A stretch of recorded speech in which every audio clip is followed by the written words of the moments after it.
If someone gave you $10,000 today and told you to invest it, would you pick individual stocks or index funds? Most people guess wrong. And that wrong guess costs them hundreds of thousands of dollars over their lifetime. Stay with me because by the end of this video, you will know exactly which one builds wealth faster, and the answer might completely change how you think about investing. What is up, everyone? Welcome back to the channel. Today we are breaking down one of the biggest debates in personal finance, index funds versus individual stocks. This is not just theory. We are talking real numbers, real strategies, and real results. Whether you are just starting out with $500 or you already have money in the market, this video is going to hit different. Let's get into it. Let's start with the basics. When you buy an individual stock, you are buying a small piece of ownership in one specific company. If you buy Apple stock, you own a tiny slice of Apple. If Apple grows, your money grows.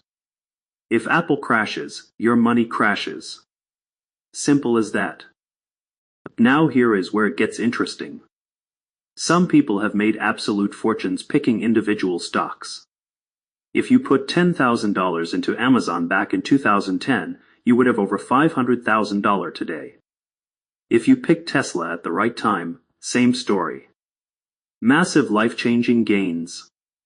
But here is the part they do not show you in those highlight reels.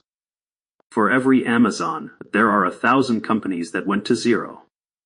Blockbuster, Enron, Bed Bath & Beyond. People lost everything on those stocks. Everything. And most of those investors thought they were making smart picks too.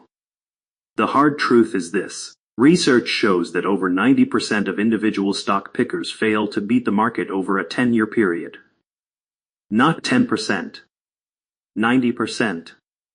That means almost everyone who tries to pick winning stocks ends up losing to the overall market. Professional fund managers with teams of analysts and billions of dollars still cannot beat the market consistently. So what chance does the average person have sitting at home with a Robinhood account? Now let's talk about index funds. An index fund is basically a basket that holds a little bit of everything. When you buy an S&P 500 index fund, you are not betting on one company. You are betting on the top 500 companies in America all at once. Apple, Microsoft, Google, Amazon, Tesla, all of them, in one single investment. Think about it this way. Instead of betting on one horse in a race, you own a piece of every horse. So even if one horse stumbles, the others carry you forward. Warren Buffett, one of the greatest investors of all time, has literally said in his will that when he dies, 90% of the money he leaves behind should go into a simple S&P 500 index fund.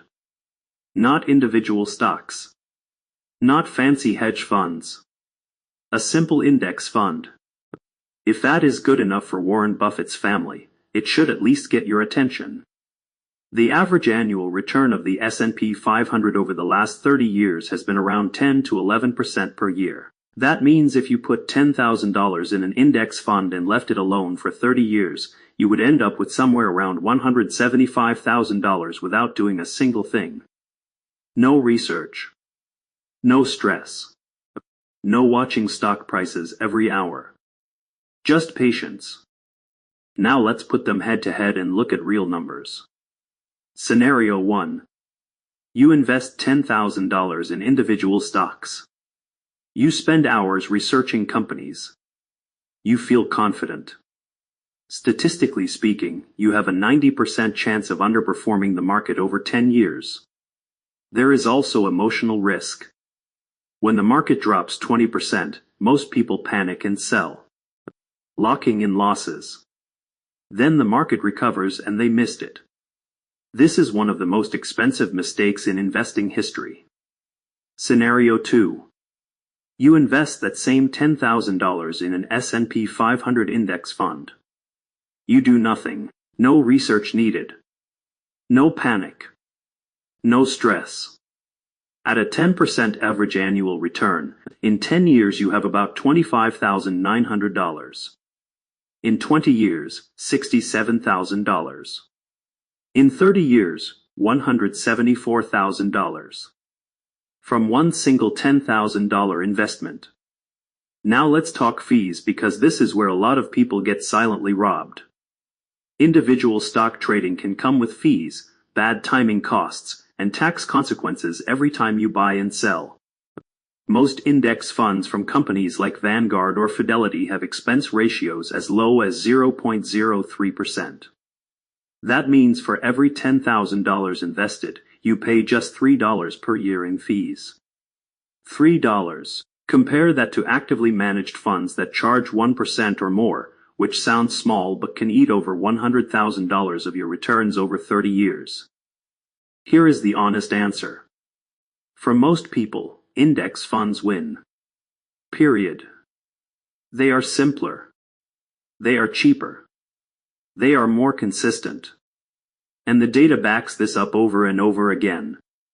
But that does not mean stocks have no place. If you are someone who genuinely loves researching companies, who can handle volatility without panicking, and who has time to stay on top of the market, allocating a small portion of your portfolio to individual stocks is totally fine. Some financial planners suggest an approach like 90% index funds and 10% individual stocks. This way you get the stability and growth of the index fund while still having skin in the game with specific companies you believe in. The worst thing you can do is go all in on individual stocks based on a hot tip from social media or a YouTube comment section. That is not investing. That is gambling.